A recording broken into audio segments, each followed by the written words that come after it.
Imagine standing on the edge of an eroding cliff. As the ground inches closer to the void, objects around you, sculptures, paintings, books, and buildings teeter before tumbling into the abyss. The erosion quickens, the ground beneath your feet starts to crumble. It's stormy, the waves crash below with relentless force. The scene is intensely vivid, like a high-definition, photorealistic nightmare. You wanted to capture this feeling, this vertigo of living in an AI-dominated world, so you fed the prompt into an AI generator.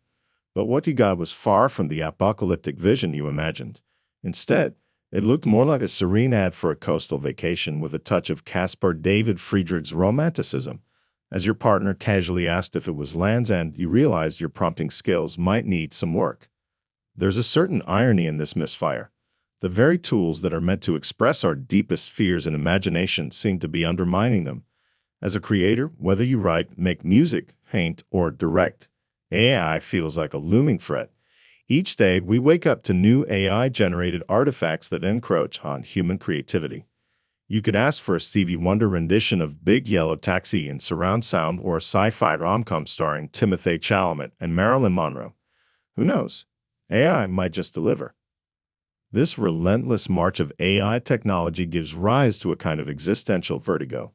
You start speculating about a future where the present feels hopelessly outdated, much like that iconic scene in 2001.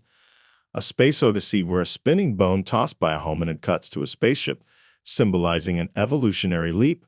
Now, imagine substituting that bone with ChatGPT. Back in 1964, Arthur C. Clarke, the visionary author of 2001, A Space Odyssey, foresaw AI as the next stage of evolution. He predicted that machines would not only start to think, but eventually outthink their creators. Clarke suggested that we were witnessing the end of organic evolution and the beginning of a new, inorganic one that would be exponentially faster. This shift is encapsulated in the Beatles' song Video Killed the Radio Star, which mourns the loss of creativity to technology. But this isn't just another technological leap, like moving from the fountain pen to the typewriter. Those were tools for artists. AI, on the other hand, threatens to become both the tool and the artist. So, what does this mean for the human creative impulse? Does it push us to churn out our best work before AI renders us obsolete? As a musician and writer, you've always had aspirations, writing a book, a screenplay, another album. But these felt like long-term goals. Now, there's a sense of urgency, as if these ambitions are becoming archaic.